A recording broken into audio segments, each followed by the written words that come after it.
राहुल गांधी के बयान पर सीएम रेखा गुप्ता का वार, कहा महागठबंधन के लोग चुनाव के दौरान वोट के लिए कर सकते हैं कुछ भी, उनका सिर्फ एक ही लक्ष्य है, वोट हासिल करना।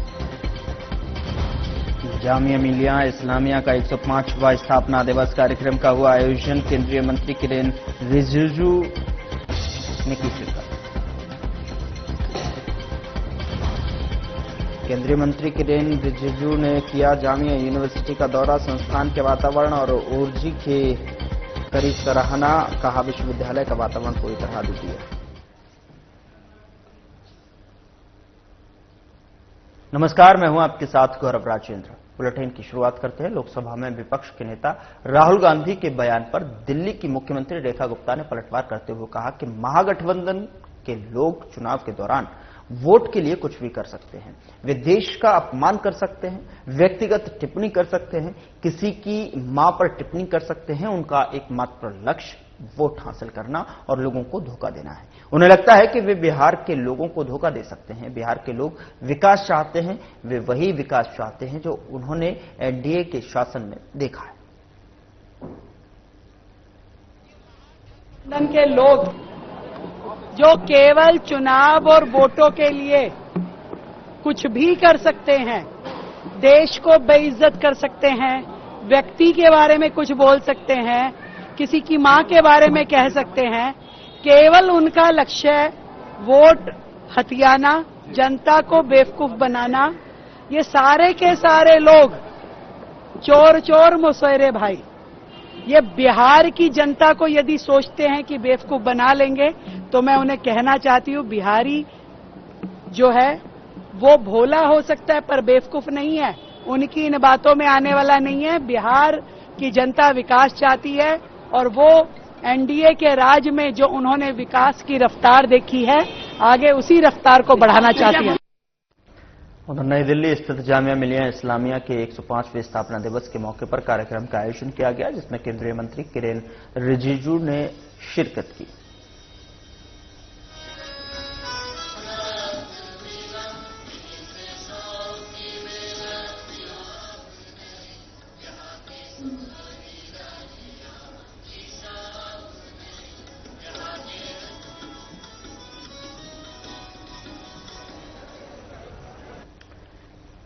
दिल्ली के केंद्रीय मंत्री किरेन रिजिजू ने जामिया मिलिया इस्लामिया का दौरा किया और इस दौरान उन्होंने कहा है कि यहां की जो व्यवस्था है वो अद्वितीय है।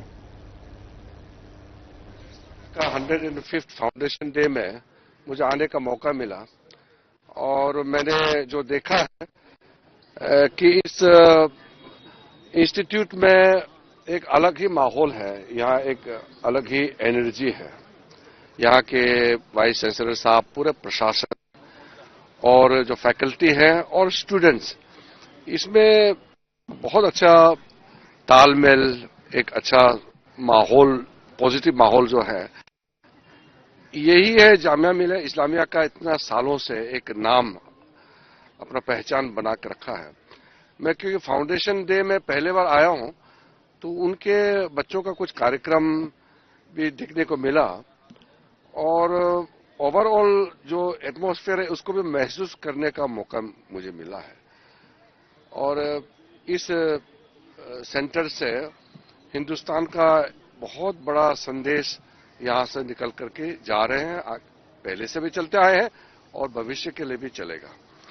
यहां जिस स्तर का एजुकेशन होता है, standard of education, discipline and varieties, इनके जो total numbers of faculty, subject और जितने यहाँ स्टूडेंट्स हैं, ये बहुत बड़ा स्केल में यहाँ काम चलते हैं। तो मैं मानता हूं कि हमारे मिनिस्ट्री से, मिनिस्ट्री ऑफ माइनॉरिटी अफेयर्स से भी हम मदद करना चाहते हैं, क्योंकि इतना ये सिर्फ हिंदुस्तान का ही नहीं, दुनिया का जाने माने यूनिवर्सिटी में से एक है जामिया मिलिया इस्लामिया। ना मदद करेंगे, क्या है कि इतना बड़ा यूनिवर्सिटी है, आप नाम तो सब सुना है, ऐसे तो नहीं हिंदुस्तान में जामिया मिलिया इस्लामिया को नहीं सुनने वाला तो कोई है नहीं। तो यूनिवर्सिटी जो है इतना बड़ा होने के बावजूद इसका ऑडिटोरियम छोटा है, तो मैंने कहा कि कम से कम 2000 लोग तो बैठे।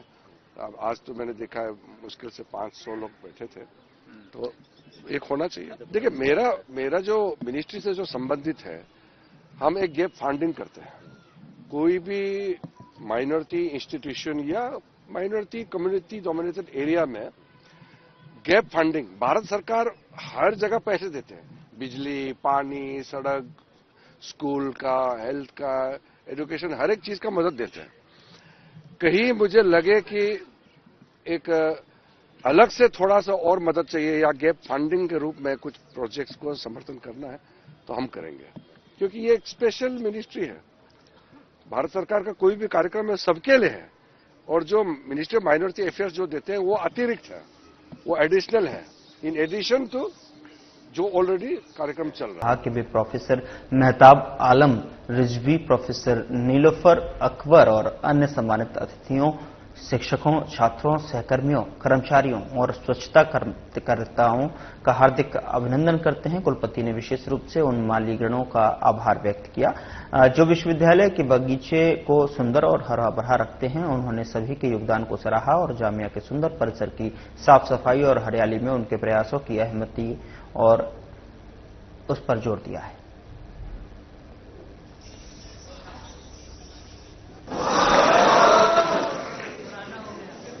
तेरे जैसा शेर कभी पुराना नहीं होता है, पर गौर से सुन लो। आदमी पुराने होते हैं, शेर पुराना नहीं होता। तेरे जैसा कोई मिला ही नहीं, कैसे मिलता कहीं पे था भी नहीं।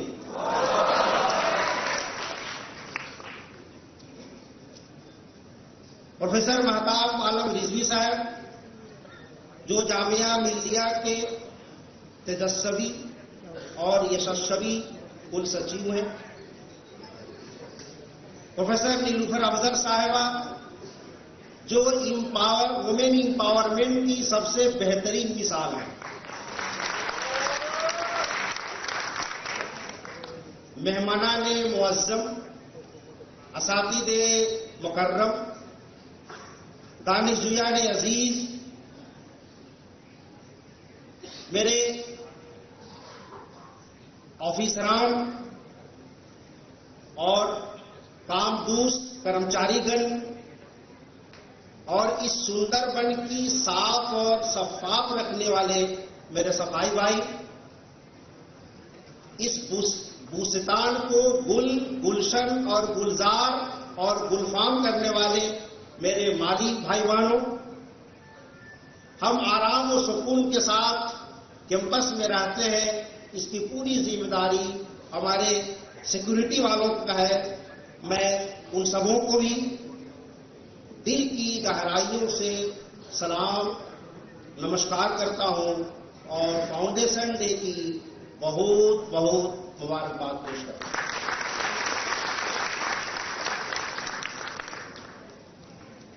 मैं इस मौके पे माराने जामिया के विजन और मिशन को सलाम करता हूं।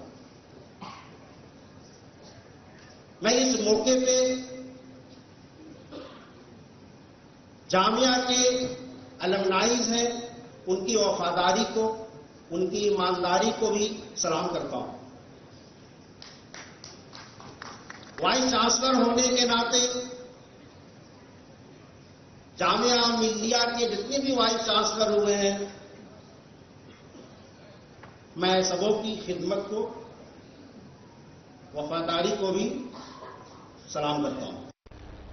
उधर दिल्ली बीजेपी प्रवक्ता शहजाद पूनावाला ने इंडिया अलायंस पर तीखा हमला करते हुए कहा कि इंडिया अलायंस की जबान पर तो संविधान की एक ही पहचान है, लेकिन दिल में वो वोट बैंक का एजेंडा चलाती है और इसके ढेरों सबूत हैं। कुछ समय पहले तक कुछ लोग पाकिस्तान को अपना भाई कहते थे और अब कांग्रेस पार्टी बांग्लादेश के हितों के साथ जुड़ गई है। सबूत साफ है, संविधान की रक्षा का सार्वजनिक दावा करते हुए भी उनके काम वोट बैंक की राजनीति पर केंद्रित हैं। की एक ही पहचान, जुबान पे संविधान पर मन में वोट बैंक की दुकान, और इसके बहुत सारे मिल चुके हैं प्रमाण। जो लोग कल तक पाकिस्तान को कहते थे कि पाकिस्तान तू मेरा भाईजान, आज कांग्रेस पार्टी बन चुकी है बांग्लादेश की कदरदान, और इसका भी आज सामने प्रमाण आ चुका है। मित्रों, जुबान पर संविधान रखने वाले मन में वोट बैंक की दुकान इस कदर चला रहे हैं कि अब केवल बांग्लादेशी अवैध घुसपैठियों के साथ ही नहीं, केवल रोहिंग्याओं के साथ ही नहीं, बल्कि ऑफिशियली कांग्रेस पार्टी किस प्रकार से भारत के टुकड़े टुकड़े एजेंडे में उतर आई है, इसका प्रमाण सामने आया है। अभी कुछ दिन पहले हमने देखा है कि एक प्रवोक करने की कोशिश की गई, भारत के नॉर्थ ईस्ट को, भारत के अभिन्न अंग को किसी और देश का हिस्सा बताकर किस प्रकार से एक भारत के टुकड़े करने की मानसिकता सामने निकल कर आई। और कांग्रेस पार्टी जो लगातार कितने वर्षों से बांग्लादेशी घुसपैठियों के साथ कंधे से कंधा मिलाकर खड़ी है, देश में यूपीए के कालखंड में और कांग्रेस के जमाने में करोड़ों घुसपैठियों को बसाने का काम, अभी हमने सैम पित्रोदा से लेकर सैयदा हमीद और गुलाम मीर के बांग्लादेशी इन्फिल्ट्रेटर्स के समर्थन में दिए गए बयानों का भी हमने प्रेस कॉन्फ्रेंस किया था। और अब तो ऑफिशियली पार्टी के मंच से कांग्रेस पार्टी बांग्लादेश के नेशनल एंथम को गाकर अपना समर्थन प्रकट करती है। आपने देखा होगा, सुबह से न्यूज चैनल्स में भी चल रहा है, ये शॉकिंग न्यूज है कि श्रीभूमि आसाम में कांग्रेस की एक ऑफिशियल मीटिंग है, कांग्रेस के ऑफिशियल प्लेटफॉर्म से कांग्रेस के एक बड़े नेता बांग्लादेशी नेशनल एंथम गाते हैं। उसी देश का एंथम गा रहे हैं जिसने अभी अभी किस प्रकार से भारत के नॉर्थ ईस्ट, खास करके असम को भारत से अलग करने का, खंड खंड करने का, टुकड़े टुकड़े करने का अभी एक प्रोवोकेटिव जेस्चर भी किया है। और ये कोई पहली बार ऐसा नहीं है कि कांग्रेस ने भारत के विरोध में जो ताकतें हैं उनका खुले तौर से समर्थन किया है। इससे पहले तो हमने देखा ही है कि कांग्रेस का पाकिस्तान और किस प्रकार से पाकिस्तानी एजेंडे के साथ रिश्ता रहा है। 26/11 में पाकिस्तान पर कोई कार्रवाई नहीं करना, 26/11 के लिए पाकिस्तान को क्लीन चिट देना, सॉफ्ट कॉर्नर रखना पाकिस्तानी आतंकी हमलों पर। दिल्ली की सीएम रेखा गुप्ता ने हाथीघाट पर छठ पर्व वेतिनी और के साथ में भगवान सूर्यदेव को सुबह का अर्घ्य जो है अर्पित किया और सूर्यदेव से प्रार्थना की कि वे हर परिवार के जीवन में सुख समृद्धि और स्वास्थ्य का प्रकाश भरें, हर घर में शांति और हर हृदय में विश्वास की किरण जगाएं। छठी मैया की कृपा से दिल्ली का हर आंगन उजाले से भरता रहे और हमारी राजधानी यूं ही आस्था, स्वच्छता और संस्कृति की मिसाल बनती रहे।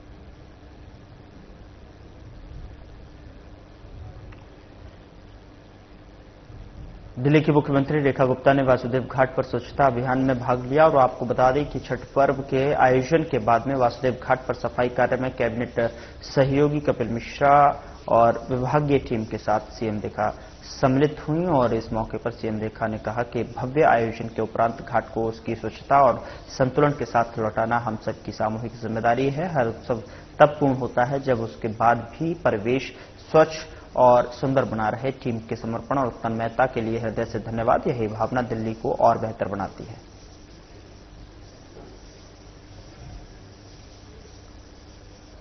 दिल्ली प्रधानमंत्री मोदी की अध्यक्षता में केंद्रीय मंत्रिमंडल ने 8वें केंद्रीय वेतन आयोग की कार्य अवधि को मंजूरी दे दी है और इस दौरान केंद्रीय मंत्री अश्विनी वैष्णव ने कहा कि 8वें केंद्रीय वेतन आयोग की संरचना, कार्य अवधि और समय सीमा को प्रधानमंत्री द्वारा मंजूरी दे दी गई है और यह एक अत्यंत महत्वपूर्ण निर्णय है। आयोग की सिफारिशें रक्षा सेवा कर्मियों सहित लगभग 50 लाख केंद्र सरकार के कर्मचारियों और लगभग 69 लाख पेंशन भोगियों को कवर करेगी। 8th पे कमीशन को आज माननीय प्रधानमंत्री जी ने अप्रूव किया। 8th पे कमीशन का कॉम्पोजिशन और उसमें क्या टर्म्स ऑफ रेफरेंस रहेंगे, कितना टाइम पीरियड रहेगा, वो सारा आज अप्रूवल हुआ और ये बहुत बड़ा महत्वपूर्ण फैसला है। आपको पता है कि अभी हाल ही में जनवरी में ही इन प्रिंसिपल अप्रूवल हुआ था कि किस तरह से एट्थ पे कमीशन का फॉर्मेशन किया जाए और इतने कम समय में 8 सेंट्रल पे कमीशन का गठन भी कर दिया गया। इसके लिए काफी बड़ा कंसल्टेशन होता है। कई मंत्रालय जिनमें बड़ी संख्या में सरकारी कर्मचारी हैं सेंट्रल गवर्नमेंट के, डिफेंस हो गया, होम हो गया, रेलवे हो गया, और डीओपीटी के माध्यम से जो ज्वाइंट कंसल्टेटिव मैकेनिज्म है सभी यूनियंस का, सभी फेडरेशंस का, उस जेसीएम के साथ भी डिटेल्ड कंसल्टेशन होता है। इन सब कंसल्टेशंस के बाद में ये टर्म्स ऑफ रेफरेंस फॉर्मेशन किया गया है। तो ये बहुत ही एक इम्पॉर्टेंट टाइमली एक्शन ले लिया गया है और करीब 50 लाख सेंट्रल गवर्नमेंट के एम्प्लॉइज हैं। कई राज्य सरकारों के साथ भी इसमें कंसल्टेशन किया गया और करीब सभी राज्य सरकारों ने इसमें सहयोग दिया है। 18 मंथ्स के अंदर ये रिपोर्ट आएगी इसकी 8th पे कमीशन की। जस्टिस रंजना प्रकाश देसाई को इसका चेयरपर्सन बनाया गया। आप सब जानते ही हैं जस्टिस देसाई को, हमारे प्रेस काउंसिल ऑफ इंडिया की चेयरपर्सन है और बहुत ही अच्छा उनका एक long history of public service है। So she will be heading the 8th pay commission. Professor Pulak Ghosh from Bangalore, I M, and Mr. Pankaj Jain, who is Secretary Petroleum and Natural Gas, he will be the member secretary. दूसरा बड़ा फैसला लिया गया साथियों आज, nutrient based subsidy for rabi season. आप सब जानते हैं कि माननीय प्रधानमंत्री श्री नरेंद्र मोदी जी किसानों के लिए एक के बाद एक बड़े फैसले लेते हैं। फिलहाल बुलेटिन में इतना ही। नमस्कार।